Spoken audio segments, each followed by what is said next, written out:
저희 교회에 함께 사역하시는 주현정 목사님께서 여호수아 기도회 한번 꼭 가시라고 하셔가지고 거절을 못해서 한번 갔다가 코가 껴서 여기까지 왔습니다. 초대해서 너무 감사하고, 오늘 제가 언제까지 해야 될지 잘 모르겠지만 아무튼 우리 물어보면서 시간 되는 대로 제 이야기 좀 나누고 돌아가도록 하겠습니다. 먼저 영상 하나 보고 간증 시작하도록 준비됐으면 띄워주시면 감사합니다. 영상이요.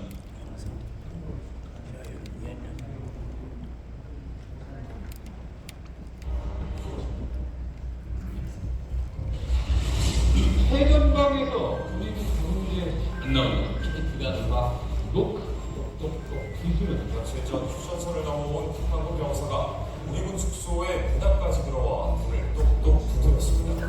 귀순한 병사가 북한 측 철책을 넘은 건 2일 밤 9시 30분경 20대 초반의 그는 4m 남짓한 우리 측 철책 위에 설치된 나선형 모양의 철조망을 넘기 위해 자신이 입고 있던 옷을 벗어 철조망에 걸친 뒤 철책을 넘었습니다. 우리 군은 최전방 철책을 3개나 넘은 북한군 병사를 알아채지 못했습니다. 소초문을 두드릴 때까지도 그랬습니다.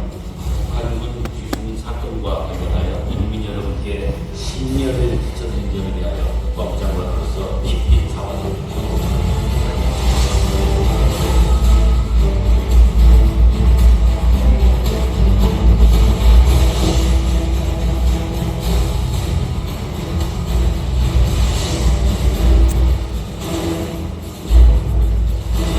영상이 안 나오니까 푸셔도 될 것 같습니다.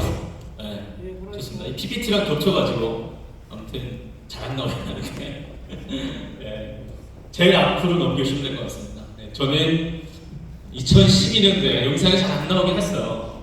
2012년 10월에 북한군인 한 명이 남한으로 넘어왔습니다. 휴전선 불러서 넘어왔는데 그 당시에 김관진 국방부 장관 시절인데요.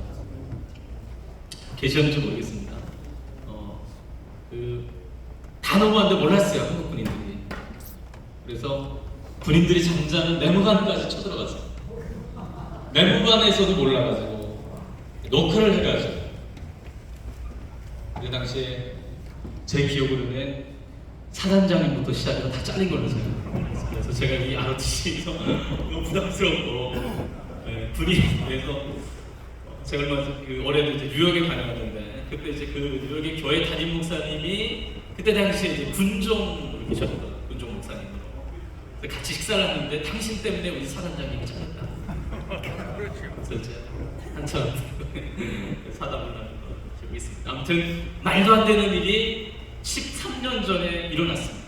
그래서 장성분들도 제가 한 열 몇 명 다 내려놓으시고, 저희 군인분들 관련해서 가면 너무 부담스럽고 만날까 봐 혹시나 그분들 만났는데 조심스러운데, 아무튼 오늘 짧은 시간이지만 또 특별히 이 시간에 하나님께서 우리에게 주시는 음성이 있을 거라고 저는 믿습니다. 여러분 궁금하세요? 어떻게 넘어왔는지? 저는 우리 하나님 살아계시다고 믿는 사람입니다. 제가 13년 전에 넘어올 때 예수님을 몰랐거든요. 처음에 하나원 때 교회를 나갔던 기억이 있습니다. 제 기억에 처음에 나갔는데 막 정말 미친 사람들 모임인 줄 알았어요. 막 샬라샬라하고 막 그러지 않아도 북한에서는 이 반종교 교육을 시키는데 충격을 받았던 기억이 있어요. 그래서 제가 하나원에 나올 때 결단을 하고 나왔어요. 제가 다시는 이 기독교라는 이 교회라는 곳에 발을 들이지 말아야 되겠다고 결단을 하고 나왔었는데, 하나님께서 제 인생에 찾아오셔서 저를 바꿔주셨어요. 그래서 지금은 저희 사랑의 교회 제가 사역한 지 5년 정도 됐는데요. 하나님께서 통일을 준비하고 구체적으로 북에서 온 청년들과 함께 통일을 위해서 기도하고 준비하라는 사명을 주셔서 지금 열심히 사랑의 교회 안에서 통일을 위해서 그런 사역들을 감당하고 있습니다. 일단 하나님께서 저의 이야기 가운데 이민족을 향한 부르심도 있다고 저는 믿어요. 할렐루야. 그래서 특별히 아까 이제 그 특성을 하시는데 순간 그런 생각이 들었어요. 북한에서 부르는 그 김일성 찬가 비슷한 느낌 들어요. 제가 순간적으로 비슷하거든요. 이 중창하면 이 가사만 다를 뿐 이 북한의 이 곡조와 이 남한의 이 찬성과 비슷합니다. 느낌이. 그래서 저희 탈북민들도 한국 교회에 처음 왔을 때 그 본능적인 거부 반응이 있어요. 너무 비슷해가지고. 그래서 이 북한이라는 나라, 뭐 제가 보니까 태영호 우리 의원님도 오시던데 그분이 이제 고위층에 살았잖아요. 저는 밑바닥에서 이제 살다가 한국에 온 사람인데 너무 다른 이야기겠지만 하나님께서 이 시간에 꼭 필요한 말씀이 들려주고 있습니다. 저는 농경시면 제 고향은 자강도라는 곳에 살았습니다. 여러분 혹시 자강도 아세요? 아시죠? 아시네요. 아까 어떤 목사님이랑 잠깐 대화를 했는데 잘 모르시더라고요. 어릴 때 북한에서 오셔서 항해를 계셨다고. 예전에는 이런 게 있어요. 왜 안 넘어가죠? 자강도가 저 지역입니다. 예전에 함경도 지역을 김일성이 남한 행정구역이랑 똑같이 만든다고 하면서 제 기억으로 50 몇 년도에 이렇게 나눴어요. 함경도를 세 개로. 양강도, 자강도. 자강도는 그 압록강 대부분을 이제 포함하는 내륙 지역이라고 생각합니다. 저희 고향은 자강도에서도 가장 내륙적인 희천시라는 희천시라고 한번 들어보실지 모르겠지만 제가 살던 동네는 군수기업이 밀집되어 있는 지역입니다. 북한의 군수산업이. 그래서 잘 들어가기도 힘들고 나오기도 힘들어요. 그래서 저희 고향에서는 그 핵무기에 들어가는 부속품들 그리고 이제 미사일 개발하는 만들어내는 공장들이 다 땅굴에 있어요. 건물은 없습니다. 지상에는 다 땅을 파고 밑에다 이제 그 공장이기 때문에 잘 보이지 않는 그런 지역에서 살았어요. 제가 한국에 와서 저희 동네를 찾아보니까 핵미사일 기지도 제가 살았던 지역에서 얼마 멀지 않은 위성이 잡혔던 아무튼 저기서 살았어요. 중학교, 고등학교 때까지 저기서 살았어요. 북한은 여러분 잘 아시겠지만 자유가 없는 나라입니다. 가장 심한 자유는 뭐냐면 이동의 자유가 없어요. 이동의 자유. 이동의 자유가 없다고 하는 거는 뭐 왔다 갔다 하지 못한다는 의미가 되지 않습니까? 그것도 엄청난 제한이죠. 그래서 제가 서울에서 강원도 원주로 왔잖아요. 그렇죠? 다행히 안 막혀서 한 1시간 반 정도 제가 왔거든요. 북한에서는 있을 수도 없는 일입니다. 당일로 어디를 간다라고 하는 거는 상상도 못하는 일이에요. 그래서 북한에서는 자강도에서 뭐 평안도로 넘어가야 된다 이러면 도에서 더 경계를 넘어가려면 적어도 한 달 전에 경찰청에 신고를 해야 됩니다. 그래서 경찰청에서 신분증이 나와야 돼요. 통행증이가. 그게 나오지 않으면 움직일 수가 없어요. 다 초소가 됩니다. 근데 그 통행증 발급 사유도 뭐 직계 가족이 장례나 결혼 뭐 이런 사유가 아니고서는 절대로 내주지 않습니다. 그러니까 거의 뭐 움직이기가 불가능하다고 생각하시면 돼요. 대한민국 무지 좋은 나라 제가 뭐 뭡니까? 할렐루야. 오고 싶으면 오잖아요, 그렇죠? 지금 뭐 미국과 아무 문제가 되지 않는. 제가 한국에 와서 정말 와 이런 나라가 있구나 깜짝 놀랐거든요. 이동의 자유가 없습니다. 움직이기가 불가능한 나라. 철저히 통제돼. 그리고 이동의 자유가 없다는 거는 일단 태어난 곳에서도 이동할 수가 없습니다. 북한에서 자기가 마음대로 선택한다는 것은 불가능합니다. 북한은 당이 지정해줘. 너 여기 있어야 돼. 너 저기 가야 돼. 그래야만 이동할 수가 있어요. 내 자위적으로 뭔가 움직이면 죽습니다. 그래서 북한 사람들은 이 두 번 말하는 걸 무지 싫어요. 한 번 얘기합니다. 한 번. 해라 하지 마라. 뭐 사회든 군대든 비슷합니다. 한 번 얘기에는 어겼다 그러면 이제 물리적인 폭력이 들어오는 국가가 이제 북한에서 제가 한국에 와서 이제 목회를 하다 보니까 이 한국 친구들은 말을 무지 안 듣더라고요. 계속 얘기해야 되고 뭐 설득해야 되고 뭐 이거 정말 북한은 안 그래요. 나중에 이게 하나님께서 어떻게 쓰지 나누겠지만 하나면 좀 순종하고 복종하려고 하는 그 자세가 돼 있습니다. 북한 친구들은. 그래서 북한에는 사춘기 이런 단어도 없어요. 그 아마 제가 보니까 제가 살았던 시대와 여기 앉아 계신 분들 세대가 비슷할 것 같아요, 느낌이. 저도 교회에서 이제 장로님들이랑 대화하면 이야기 잘 되거든요. 그러니까 북한이 한 30년 뒤떨어졌어요, 문화적으로. 그렇게 생각하시면 돼요. 학교에서 부탁 많이 당하지만 선생님에 대한 존경은 남아있고 뭐 이런 문화 가운데 살았습니다. 그래서 특별히 이제 저는 시골에서 태어났는데 시골에서 태어나면 평생 움직일 수 없어요. 이게 김일성, 김정일의 방침입니다. 그래서 북한은 헌법보다 더 무서운 게 이 김일성, 김정일의 말이에요, 말. 한 번 말하면 법입니다. 그 사람들이 이야기하면 고칠 수가 없는 거예요. 그래서 이게 절대로 이제 아직까지도 북한은 이제 먹는 문제 해결이 안 되기 때문에 시골에서 태어난 사람들이 도시로 다른 지역으로 이동이 불가능해요. 무서운 나라죠, 그렇죠? 태어나면 평생 거기 살아야 돼서 다 알아요. 북한은 할아버지 때부터 다 거기서 이제 나서 자란 분들이기 때문에 뭐 이렇게 그런 문화가 좀 있어요. 그래서 저도 여기서 이제 유년 시절을 보냈는데 제 기억으로 한 중학교 3학년 때부터 이런 마음이 있었던 것 같아요. 내가 여기서 살기가 너무너무 여기서 못 살겠다. 무슨 마음인지 잘 모르겠어요. 그래서 거기를 좀 벗어나고 싶었어요. 내가 살던 그 시골 동네를 합법적으로 벗어날 수 있는 방법은 없습니다. 딱 하나밖에 없어요. 그게 이제 군대 가는 거예요. 군대. 저희 집안에는 형님이 한 분 계셨는데 저희 부모님이 형님들이 군에 가셨기 때문에 저는 대학 공부를 좀 하길 원하셨어요. 너는 형님도 군대 갔으니까 공부를 좀 했습니다. 근데 저에게는 좀 여기를 좀 빨리 좀 벗어나고 싶었어요. 그냥 제가 살았던, 왜냐면 시골 사람들이 북한 사회에서 무시도 많이 당하고 차별도 많이. 여러분 한국만 차별이 있는 게 아닙니다. 북한도 이 계급 사회이기 때문에 무지 차별과 이 심해요. 그래서 그게 너무 스트레스여서 벗어나고 싶어요. 그래서 저는 군대를 나가게 돼요. 그런 마음으로 이제 군대를 결심을 했는데 뭐 북한은 뭐 군대를 나가겠다고 해서 보내주는 나라도 아니에요. 또 많은 분들이 오해를 하시는 게 북한은 의무복무로 알고 계시는데 정말 많더라고요. 의무적으로 군복무를 해요. 저는 그랬잖아요. 북한은 자원 입대입니다. 군대를 가지 않아도 누가 뭘 하지 않아요. 북한 사회에서는 가고 싶으면 가고 안 가고 싶으면 안 갔어요. 놀랐죠, 그렇죠? 근데 문화가 군대를 갈 수밖에 없는 구조를 만들어놨어요. 그래서 대부분 우리 젊은 친구들은 고등학교를 졸업하면 바로 군대를 가요. 근데 이제 신체 검사도 하고 합격이 된 기준 안에서 이제 보내는데 제가 이제 신체 검사에서 떨어졌어요.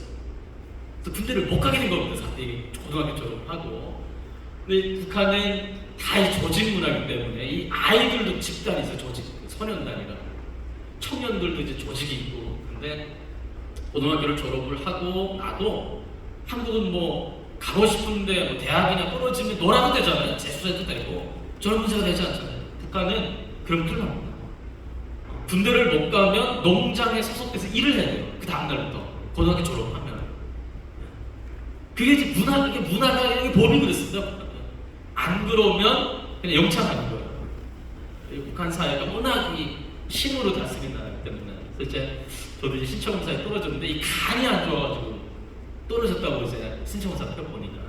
북한은 그 의술이 발달한 국가가 아니기 때문에 뭐 CT나 MRI 찍어서 이렇게 신체검사를 하지 않습니다.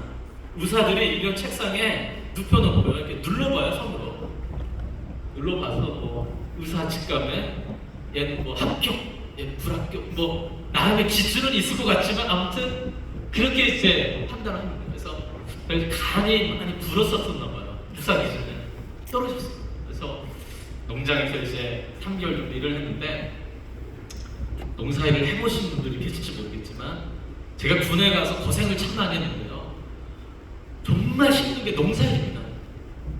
머리 끄덕끄덕 하시는 분이 있는 거 보니까 요즘 젊은 애들한테 이런 얘기하면 알아듣지도 못해요. 저게 무슨 얘기인가. 농사일이 무지 힘든데 뭐 농사일이 힘든 것도 힘든 거지만 그 받는 차별과 무시가 너무 힘들었어요, 제가. 그래서 제가 3개월 일하고 더 이상 못하겠다, 시골에. 그때 당시에 한국으로 말하는 병무청 같은 기관에 찾아가서 병무청장 한번 불렀어요. 다짜고짜 군대를 내보내달라고 한마디. 이게 높은 분이기 때문에 초특이가 와가지고 그런 얘기 하니까 쫓겨났어요. 당장 나가야 되는데 쫓겨났는데 제가 그때 18살이거든요. 그 어린 마음에도 어떤 마음이 있었냐면 내가 이번에는 반드시 군대를 나가야겠다. 정말 죽을 각오로 왔었어요.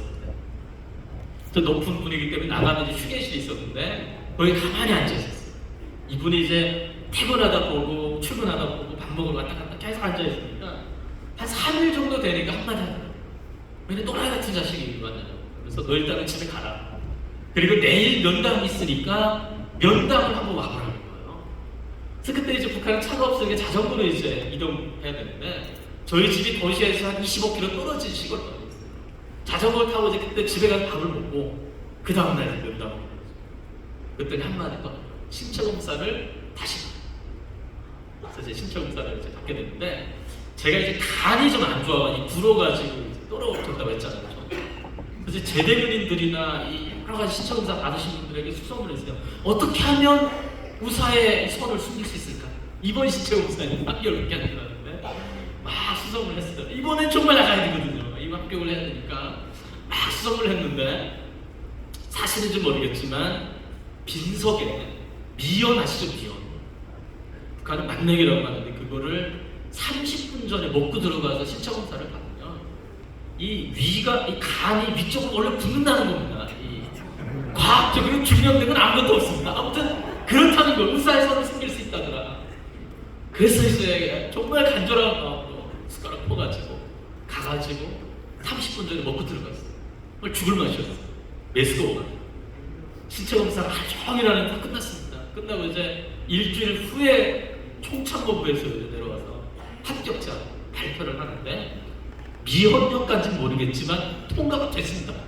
우사의 손을 숨긴 거예요. 그래서 이제 군대를 나오게 됐어요. 군대를 나왔는데 저기 아시겠지만 강원도 지역에 나왔어요. 제가 강원도 통천, 고성, 북한도 고성 지역 있는 거 아시죠? 그죠? 고성 위에 통천군이 있는데 그 해안강원 쪽에 제가 배치를 넣었어요. 북한군에 나오니까요. 일단은 너무 배고팠어요. 저희 집은 나름 먹고 살만한 집안이었거든요. 북한에서. 근데 북한도요. 잘 사는 지역이 있고 어려운 지역이 있어요. 요즘에는 그 태양광 공사처럼 엘리트들이 무지 많이 옵니다. 국경이 다 닫혔기 때문에 일반 서민들은 올 수가 없어요.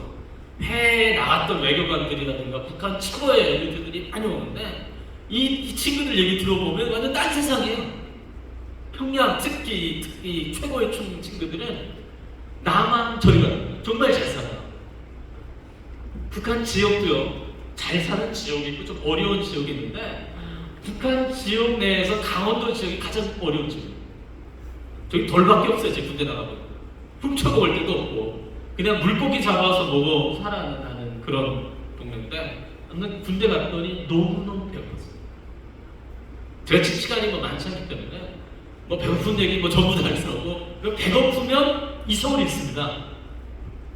한국에서도 군대만 가면 배가 고프다고 그런 얘기가 먹어도 배가 집단 생활이 그런 얘기가 있는데 북한은 뭐 집단 생활을 듣는데 먹을 걸 많이 주질 않아요. 그래서 너무너무 배고프고 때로는 이제 소금이 공급이 안 돼서 소금을 못 먹을 때도 좀 많아요. 왜 그런가 봤더니 공산주의 국가가 부정부패가 굉장히 심합니다. 국가가 정량을 공급해도 이 중간에서 다 띄어먹고 마지막에 이 병사들에게까지 오는 식량이 별로 없는 거예요.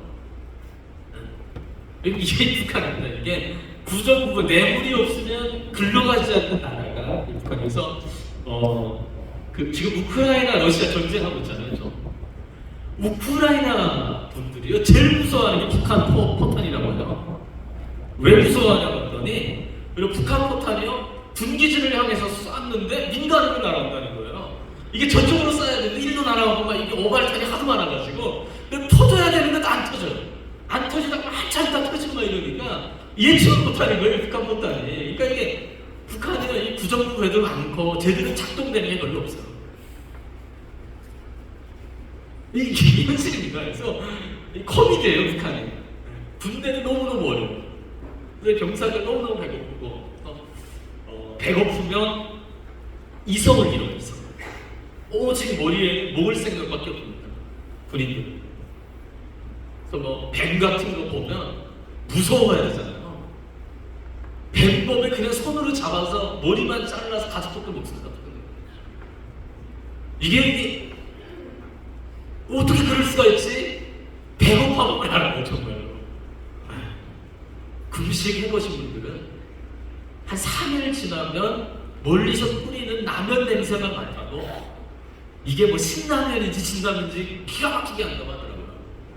이 배가 고프면 좀 오지게 후각이 발달되면 먹을 생각 너무너무 배고팠어요, 저도. 그러니까 4년 제가 군복마다 왔거든요. 와, 정말 중주라서 영양실조도 걸려보고 살면서 훔쳐보기도 하고 막 너무너무 배고파. 그래서 제가 꼭 이렇게 많이 다니지는 않지만 교회나 데 가면 꼭 기도 부탁을 해요. 우리가 북한은 주적이지만 이렇게 어떤 의미에서 보면 하나님의 백성이잖아요. 할렐루야. 저 그런 마음이 있습니다. 그래서 통일이 되면 하나님께 통일을 주실 텐데 우리가 복음으로 다시 다 찾아와야 되는 청년들이 지금 군에서 거의 130만 정도가 이렇게 죽어가고 있는데 죽으면 안 되잖아요. 살아야 돼. 정말 많이 죽어요. 이 면역력이 약하고 영양실조가 오거든요. 그냥 죽습니다. 이 몸이요, 그냥 식중독 잘못 걸려도 죽고 그래요. 몸이 버텨내지 못하는. 그래서 정말 많이 죽습니다. 그래서 북한 그리들 생각할 때마다 기도해 주십시오. 하나님 꼭 살았습니다. 통일됐습니다. 우리가 복음으로 다시 살려야 되는 그 하나님의 사람들 되게 해주세요. 할렐루야. 너무 배고픕니다. 두 번째 힘들었던 거는 이 북한 군인들의 이 전투력은 장난 아닙니다. 너무 강해요. 훈련 강도가. 그러니까 어느 정도 강한가 뭐 이런 생각 들겠지만 일반 부대도요 장난 아닙니다. 네. 북한군이 혹시 10년이면 알고 계세요? 알고 계시죠, 그죠? 10년 동안 군지가 세 가지가 있습니다. 북한은. 첫 번째는 면회 군지. 면회 볼까요? 가면 끝입니다. 어디 가야 될지 몰라요. 부모들이. 군사기밀입니다. 제가 한국에서 놀란 게 요즘에는 뭐 핸드폰도 다 쓰더라고요. 얼마 전에 저희 청년이 이제 ROTC로 해병대 서일인가 하는 제 제자 받은 친구가 있는데 맨날 전화해요. 목사님 뭐 잘 지내십니까? 너희 전화해도 되냐? 전화해도 된다는 거예요. 그래서 제가 야 이거 군대가 왜 그러냐? 이제 동당상황 막 이런 얘기를 하는데 북한은 절대 불가능해요. 어디 가야 될지 몰라요. 지역만 해요. 강원도, 그 정도까지. 근데 편지를 1년에 한 번 정도 쓸 수 있는데요. 편지에도 국가보훈에서 다 검열을 해서 구체적인 주소가 나오면 다 해서 보낼 수가 없어요. 그러니까 뭐 어디 가 있는지 모르니까 면회 못 가겠죠. 그렇죠? 두 번째, 휴가 간다. 10년 동안 휴가 없습니다. 북한군. 그냥 가면 끝이에요. 못 나와요. 나올 수가 없어요. 무시무시한. 그러니까 저도 18살에 군에 가면 제가 지금 34살이거든요. 나이 많지 않잖아요. 그렇죠? 근데 한 31살 때까지 군에 있어야 돼요. 이 끔찍한 일이에요. 제가 지금 생각해보면 너무 끔찍한 일인데 북한 친구들은 그냥 당연한 겁니다. 10년 동안 휴가 못 나와요. 뭐 죽으면 이번에도 뭐 우크라이나 전쟁에서 뭐 600명이 죽었니 뭐 1000명이 죽었니 뭐 이러잖아요. 북한은 죽으면 통보 한 번 하면 끝입니다. 뭐 보상해주고 이런 거 없어요. 참 이런 나라예요. 못 나와요. 아예 나올 수가 없습니다. 구조적으로. 세 번째는 연애 못해요. 군대가 연애하다 걸리면 큰일 납니다. 요즘 분들은 뭐 신발 거꾸로 신었네 막 이런 얘기 참 많이 하잖아요. 친구들 보니까 북한 군에서는 말도 안 되는 일이에요. 어디 군대가 아무튼 이런데. 그래서 제가 북한 군 생활하고 이렇게 우리 한국 제 친구들 중에 전역한 친구들 얘기 들어보면 제가 이런 얘기 해도 될지 모르겠지만 종종 그런 얘기 할 때가 한국 군대는 내가 봤을 때 군대다. 이거 뭐 1년, 2년도 안 하잖아요 요즘에는. 근데도 뭐 맨날 이렇게 PX도 가고 연애 맨날 휴가 맨날 나오는데 저는 휴가를 계속 나오는 거 보고 깜짝 놀라요. 와 이런 군대도 있구나.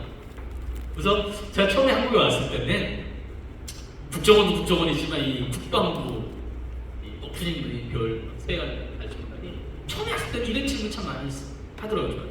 북한군과 남한군이 싸우는 누가 이길 것 같아요? 뭐 이런 질문. 저는 북한군이 이긴다고 했었어요 처음에. 이 상식 상식적으로 생각해봐도 10년 동안 이 사람 죽이는 훈련한 애들이나 이 1년 6개월 정도 이 게임이 안 될 것 같아요. 지금은 제가 한국에서 생활한 지 지금 13년 됐잖아요. 저.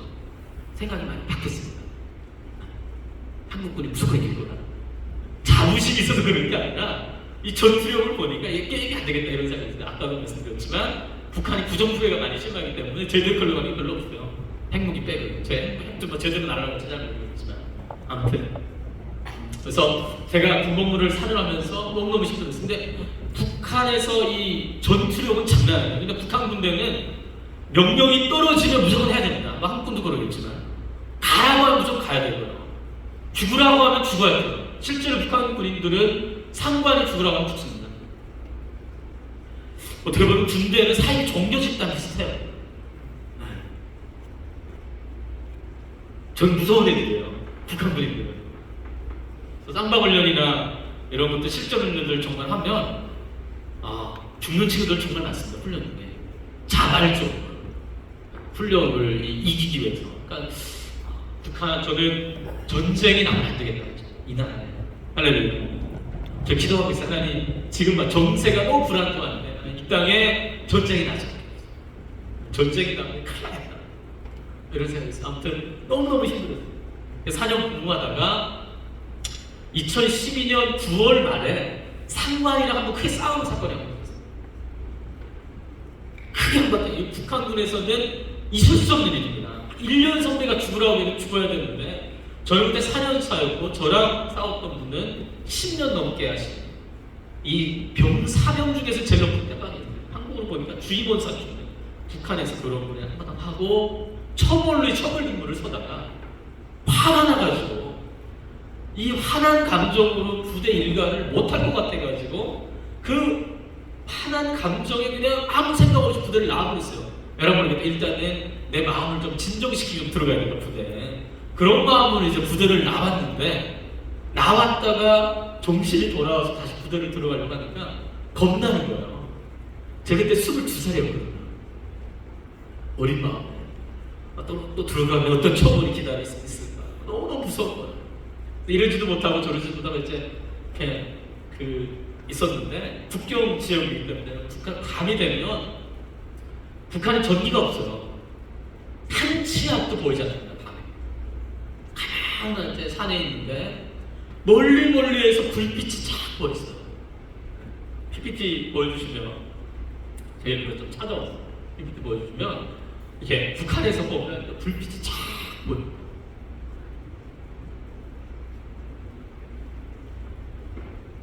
가오겠죠.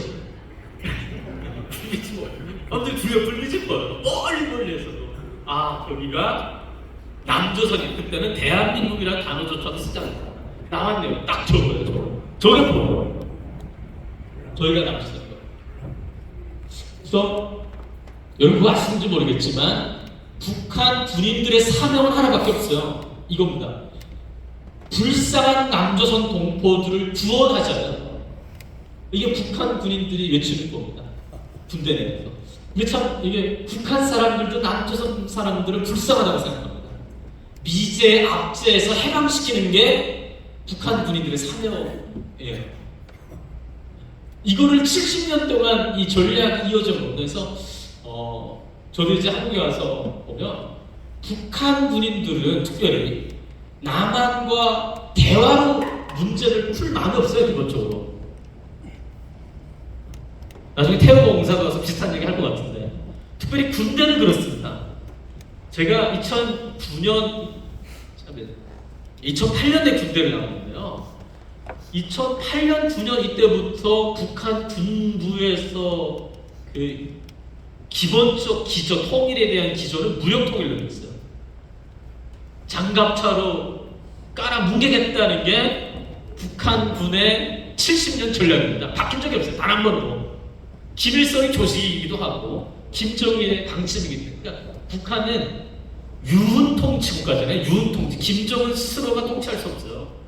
그러니까 선대, 이 신과 같은 이 김일성, 김정일이 남겨놓은 유훈을 가지고 그대로 통치하는 이 유훈통치 국가인데 김일성이 결심했어요. 우리는 남한과 대화하자. 무력으로 통일하겠다 이게 북한군의 기조여서 북한 군인들은 단 한 번도 남한과 대화를 하겠다는 생각을 하지 않아요. 기본적으로 군대는 적어도 그렇습니다. 아무튼 그러다가 나와가지고 이제 남조선을 찬참 바라보다가 이런 생활에서 갑자기 에라 모르겠다 이렇게 되고 저기 한번 가봐야겠다는 생각을 갑자기 하게 됩니다. 그 불빛 보라. 그리고 나서 뭐 제 안에도 어떤 마음이 있었는지 모르겠지만 그냥 불빛 보고 내려오기 시작한 거예요. 남쪽으로. 저기가 전방이기 때문에 초소를 제가 7개를 통과했어요. 그 구역에 들어도 쏴 죽입니다. 북한군으로서 예전에 제 기억으로 이명박 정부 시절에 한국 관광객이 관광을 하다 총을 맞아 죽은 사건이 있어요. 여러분 기억하시죠? 난리가 나지. 북한군에서는 그 사람 표창을 시켰어요. 왜냐하면 들어오지 말라는 구역에 들어오면 북한은 이유 불문하고 쏴 죽입니다. 설명을 하지 않아요. 북한 사람들은 두 번 말하는 것이 하지 말라면 하지 말아야 돼. 쏴 죽이는 설명 안 해요. 그래서 이제 불빛 보고 내려오는데 7개를 제가 통과를 하고 내려왔는데 기적적으로 안 잡히고 북한 철책하죠. 북한 철책은 구조가 이렇게 돼 있어요. 전기 철조망, 가시 철조망. 높이를 한 2m 50 정도. 높지 않아요. 살금살금 다가가서 전기는 흐르지 않아요. 선을 살짝 대요. 다행히 전기가 안 흘렀습니다. 2m 50의 높이의 철조망 2개 넘는 거는 북한 군인한테는 정말 쉬운 일이에요. 쉽게 넘습니다. 그 정도는.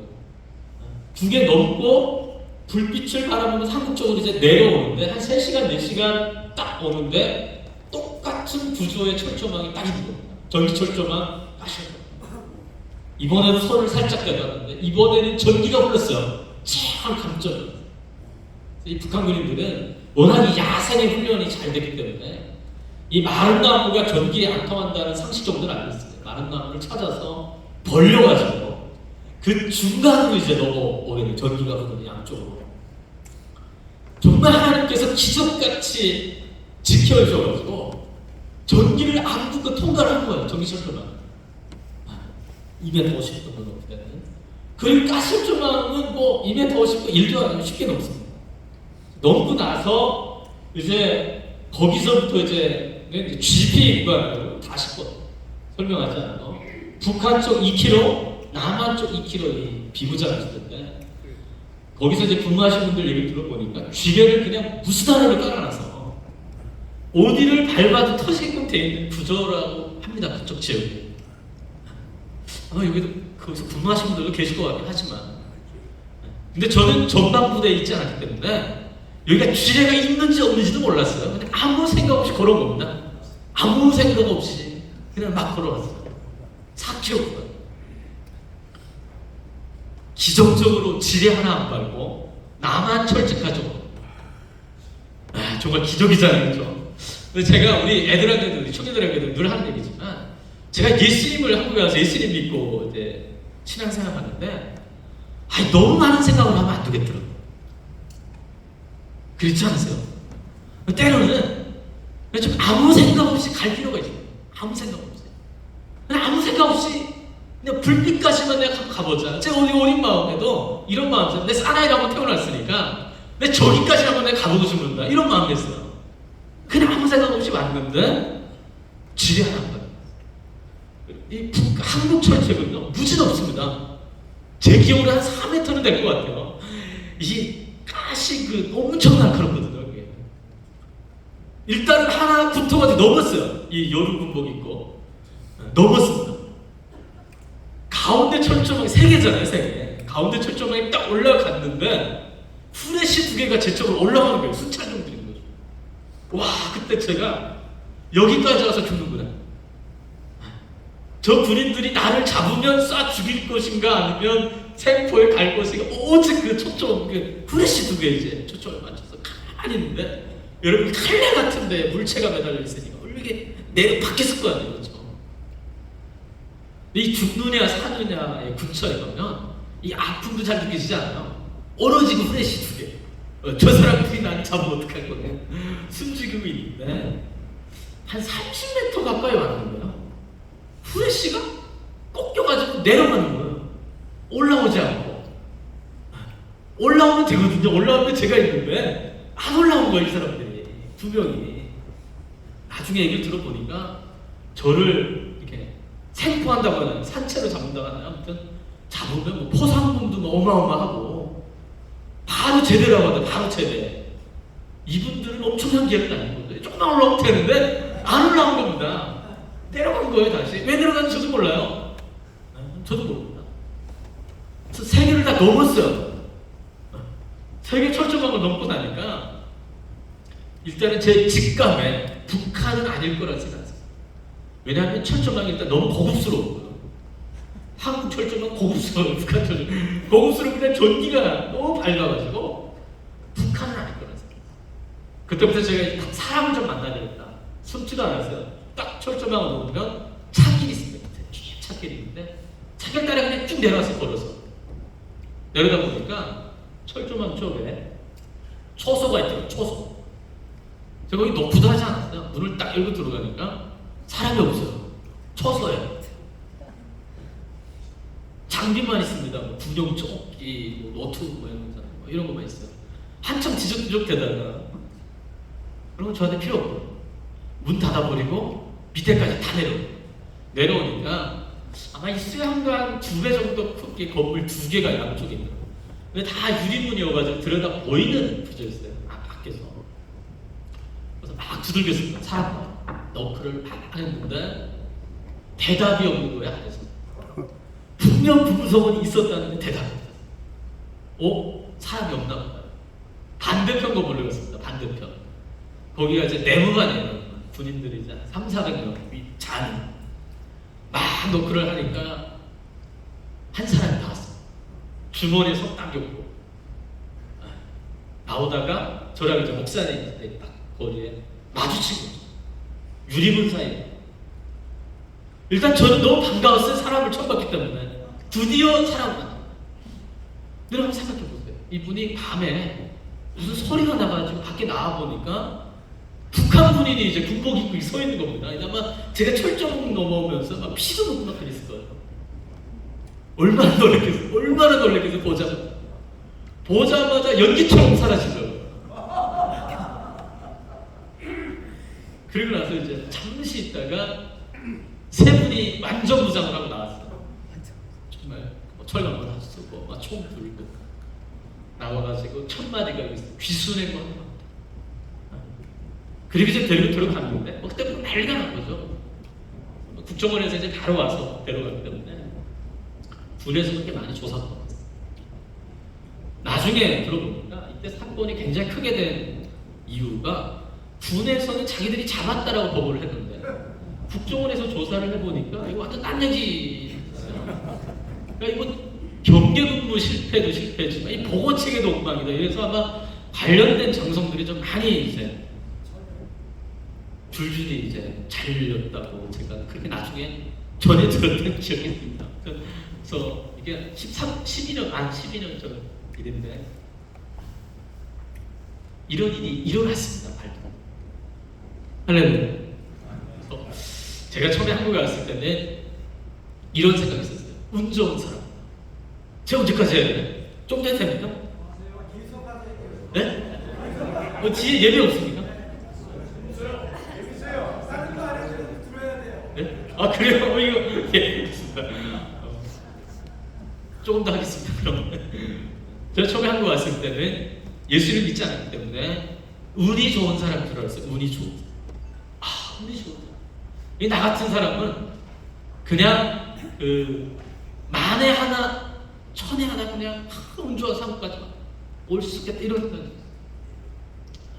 근데 저의 이런 상황 가운데 하나님께서 제 인생을 찾아오죠. 참 엄청난 은혜라고 저는 생각하고 제가 한 번도 예수님을 믿게 해달라고 기도한 적이 없습니다. 저는 자, 앞에서도 말씀드렸지만 제가 하나원에서 교회 한 번 갔다가 정말 정신병자들인 줄 알았어요. 막 샬라샬라하고 그리고 막 찬양을 하는데 이 반복을 많이 하잖아요. 이 후렴을 와 이게 너무 너무너무 힘들었어요. 제가 와 이 교회 다니는 사람 이상한 사람들이다. 그래서 이제 교회는 아니요, 내 평생 다니지 말아야 되겠다고 생각을 했었는데 그런 인생 가운데 하나님께서 제 인생에 찾아오셨어요. 저를 만나주셨어요. 제가 시간상 뭐 그 얘기까지 하기는 어렵겠지만 중요한 건 뭐냐면 하나님 인격적으로 제가 만났다는 거예요. 할렐루야. 하나님을 만나고 나니까 이런 확신이 들었어요. 내가 온 게 아니었다라는 믿음이 생겼어요. 하나님께서 나를 지켜줬다.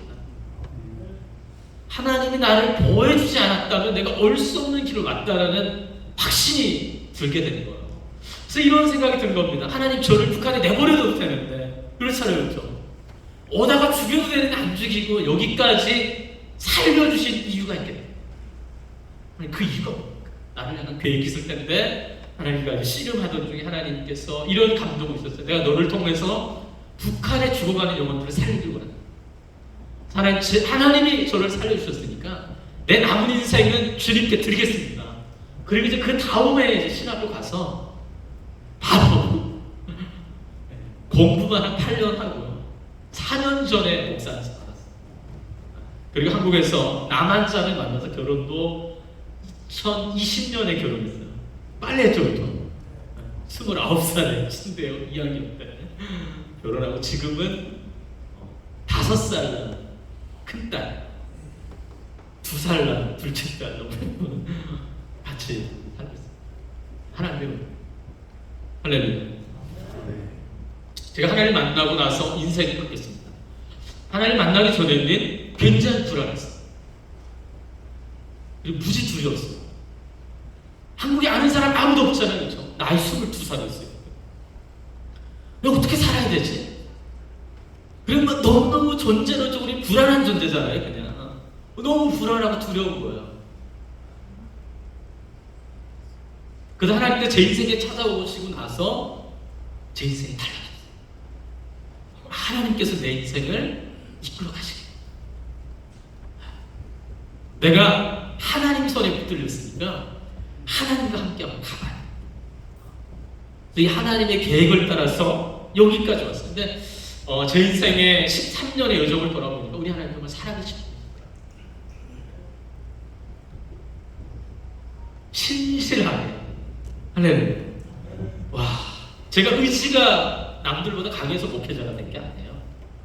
하나님께서 때마다 사람을 붙여주시고 날마다 먹이시고 입혀주시는 그 신실하심의 은혜가 저를 여기까지 인도해 보십니다. 지금 저희 공동체는 탈북해온 청년들이 한 100명 정도 있어요. 많죠, 그죠? 특히 청년들이 좀 많이 모여서 남한 지체들이 한 300명 정도 모여서 예배하는 공동체인데 북한에서 온 애들이 한 100명, 청년. 제가 우리 친구들이랑 목회를 하면서 깨닫게 되는 게 한 가지가 있어요. 여러분, 타영민들이 대한민국 사회에 와서 적응하는 게 굉장히 어렵습니다. 일단은 문화가 너무 달라요. 북한은 아직도 유교 문화가 아주 강하게 자리 잡은 나라입니다. 그래서 아버님이 들어와서 숟가락 들지 않은 밥을 못 먹어요. 북한 사회는 아직도. 옛날에 다 그랬다고 하더라고요. 옛날에. 그죠? 그리고 핸드폰이 그때까지만은 활성화된 시대가 아니었기 때문에 약속하면 무조건 지켜야 돼요. 북한 사회는. 이제 한국에 왔는데요. 이 밥 먹자고 하는 사람들이 무지 많더라고요. 뭐 차 마시자 이런 정말 많이 만났어요. 문제는 뭐냐면 지키는 사람 아무도 없는 거예요. 제가 처음에요. 이 교회 다니다 시험 들 뻔했습니다. 이 교회 다니는 사람들은 다 거짓말입니다. 이 지키는 사람이 아무도 없는 겁니다. 밥 먹자는 거예요. 이 인사말인데 이 문화가 이해가 되시죠, 그렇죠? 이건 정말 단편적인 일이에요. 북한이라는 나라는 완전 다른 세계, 다른 세계. 그래서 막 이 적응하고 이 문화에 살아남는다는 것이 너무너무 어렵습니다. 근데 제가 목회를 하다 보니까 정말 신기하게요. 하나님을 인격적으로 만난 분들은 희한하게 잘 삽니다. 한국 사회에서도. 할렐루야. 너무 훨씬 잘 살아요. 저희 청년들 중에서 예수님 제대로 만난 애들은 한국 청년들 저리 가라요. 그 야성의 믿음까지 들어가니까 그 장난 아니에요. 그래서 제가 앞에서 북한 친구들은 복종하고 순종하는 데 특화된 민족이에요. 와, 이 장난 아니다. 하나님께서요, 이 세계 선교를 위해서 북한을 고통 중에 훈련을 시키는, 제가 너무너무 놀라운 사실 깨닫게 돼요. 한국에서 북한에서 기도할 때마다 이 지금 세대는 순종을 모르는 세대예요. 제가 우리 청년들 만나면 요즘 세대를 가리켜서 3녀 세대라고 한답니다. 3녀 세대. 뭘 하라고 하면 이렇게 질문한다고요. 제가요? 왜요? 뭘요? 이렇게 질문한다는 거예요. 우리 손자들 한번 보세요. 순종을 잘하지 않아요. 비하하는 게 아니라 이 팩트입니다. 이게. 북한 친구들은 안 그래요. 이해가 되든 안 되든 그냥 하라고 하면 해야 됩니다. 할렐루야. 제가 이제 나중에 마지막에 좀 말씀드리겠지만, 저는 이 통일이라는 사건이 남과 북의 하나됨을 의미하지 않는다고 생각해요. 하나님께서 남한 이 대한민국을 향한 특별한 부르심이 있다고 저는 믿습니다. 통일이라는 지점을 통해서 하나님은 열방을 복음화시키는 놀라운 일을 하실 거예요. 저는 믿음이 있어요. 제가 늘 하는 얘기지만 이슬람 애들을 바꿔낼 친구들은 북한 애들밖에 없어요. 아주 강합니다. 할렐루야. 이 비리비리하지 않아요. 그냥 하라면 그냥 가고 순종하고 정말 이런 게 좀 있습니다. 북한 친구들. 하나님께서 그 땅에서도 우리가 알지 못하는, 우리가 눈에 보기에는 저 정권이 왜 그러나 너무 안타깝잖아요. 그렇죠? 우리 하나님께서 일을 하고 계십니다. 그런 마음 있습니다. 아멘이죠. 네. 제가 조금 더 쓰라고 했으니까 조금 더 하고 좀 가도록 하겠습니다. 저는 하나님께서 통일을 반드시 줄 거라고 믿는 사람입니다. 이렇게 믿으세요. 몇 가지 이유가 있는데, 첫 번째는 성경적인 이유입니다. 제가 성경을 읽다 보니까 우리 하나님은 단 한 번도 자기의 영광을 빼앗긴 적이 없으시더라고요. 할렐루야. 그러니까 인간이 하나님의 영광을 가리거나 막을 수 없다는 걸 제가 발견합니다. 사무엘상 5장을 읽어보셔서 아시겠지만, 이스라엘 백성들이 블레셋과의 전쟁을 하러 나갈 때 언약궤를 가지고 나갑니다. 왜냐하면 언약궤만 있으면 이길 거라는 확신이 있었어요. 그러니까 하나님의 뜻대로 살지는 않으면서 이 하나님의 언약궤를 마치 부적처럼 이 사람들이 생각을 하고 전쟁을 하러 나갔는데, 결과는 대패, 수만 명이 죽고 언약궤도 빼앗깁니다. 놀라운 사실은 그 뒤에 보면 이스라엘 백성들이 언약궤를 다시 찾아오기 위해서 전쟁을 하지 않아요. 누구도 기도하지 않습니다.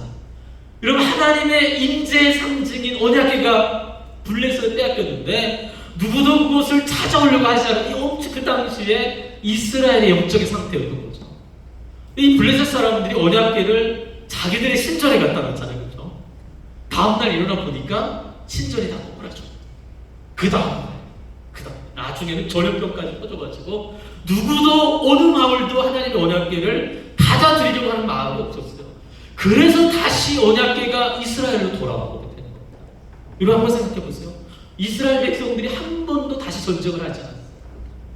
하나님 스스로 자기의 영광을 되찾는, 놀랐어요. 그래서 이사야 42장에도 보니까 하나님 이렇게 말씀해요. 나는 내 영광을 우상에게, 내 찬성을 이방에게 주지 않겠다. 우리 하나님 말씀하죠. 전 이 말씀입니다. 여러분, 북한을 한번 생각해 봅시다. 북한은 100년 전만 해도 하나님의 강력한 임재가 있었거든요. 성령의 강력한 역사가 있었던 땅이 북한. 할렐루야. 근데 지금 100년 후에 우상의 땅을 받겠어요. 막 저기서 막 끝내라고 막 계속 실어를 주면서 5분 내로 끝내드리도록 하겠습니다. 5분 내로. 제가 우리 청년들이랑 토요일마다 2시간씩 북한에서 기도하는데요. 제가 이런 얘기 지금 우리가 열심히 기도한다고 해서 통일이 빨리 되죠. 반대로 우리가 기도하지 않는다고 해서 통일이 늦게 오지도 않아요. 통일은 하나님의 시간에 반드시 올 거예요. 이 하나님이 이 땅의 주관자잖아요. 그렇죠? 우리의 우지하는 별개로 하나님 일하고 계십니다. 왜 기도해야 되냐? 여러분, 우리가 기도해야 하나님의 사역에 동참할 수 있어요. 제가 보니까 기도하지 않는 사람들은 지금 하나님이 무슨 일을 행하고 있는지 전혀 알 수가 없어요. 북한 땅에서 이 나라 민족 가운데 크고 놀라운 일을 행하고 계시는데 아무것도 모른 채 살아갈 수밖에 없어요. 우리가 하나님 나라의 위대한 역사의 파도를 타려면 기도를 해야 돼요. 할렐루야. 네. 마지막 사진만 좀 이야기하고 마무리하도록 합니다. 할 얘기는 너무 많지만 다 넘겨주세요. PPT 넘겨주시면 제가 꼭 드릴 다 넘겨주세요. 보시면 넘겨주세요. 여러분 혹시 이거 보신 적 있으십니까? 아시아 타입. 자, 넘겨주시면 이 도로가 이렇게 연결되어 있습니다. 1번 도로는 동아시아 걸쳐서 터키까지, 6번 도로는 러시아 가로질러서 터키까지 가는 도로가 이미 다 뚫려져 있습니다. 어디만 끊겼을까요? 북한만 끊겼습니다. 도로명 기준은 한국 도로명 기준을 쓴다고, 전 세계적으로. 이게 희한하죠, 그렇죠? 그럼 사도 바울이 하나님께서 전 세계의 복음화를 위해서 바울을 들어서 사용하실 때 그냥 간 게 아니에요. 로마가 닦아놓은 길 가지고 전 세계 복음화를 이뤄냈습니다. 하나님께서 이미 도로는 다 닦아놓으셨어요. 준비가 끝났다는 거예요. 누구만 준비되면 되냐면 우리만 준비되면 되는 거예요. 한국 교회가 준비가 안 돼서 지금 통일의 문이 열리지 않는 저는 그렇게 생각하고 있어요. 희한하죠, 그렇죠? 북한만 열리면 이제 그냥 예루살렘까지 왔어요. 비행기 타고 가자. 제가 아까 말씀드린 북한 친구들은 아주 강한 민족성을 가지고 순종에 특화된 이 친구들. 하나님은 이미 사람도 준비해 놓으셨어요. 할렐루야. 기도하셔야 하나님 하시는 일을 기대하셔야 돼요. 통일이 되는 순간 저는 열방을 죽게 돌이키는 놀라운 사역을 하나님이 시작할 거라고. 아멘이죠. 특히 이제 ROTC 기도 뭐죠 이게? 기도 연합회잖아요. 더 특별한 부르심이 있다고 했어요. 여기서 기도할 때 하나님의 역사가 일어나고 있어요. 우리가 하나님 앞에 믿음으로 치고 나가면 그 길을 따라서 우리 청년 세대가 잘 따라가 보도록 하겠습니다. 방향을 정해주시고. 할렐루야. 저도 서울 사랑의 교회에서 기도로 우리 친구들이랑 한번 잘 준비해 보도록 하겠습니다. 긴 시간이지만 들어주셔서 감사합니다. 네, 감사합니다.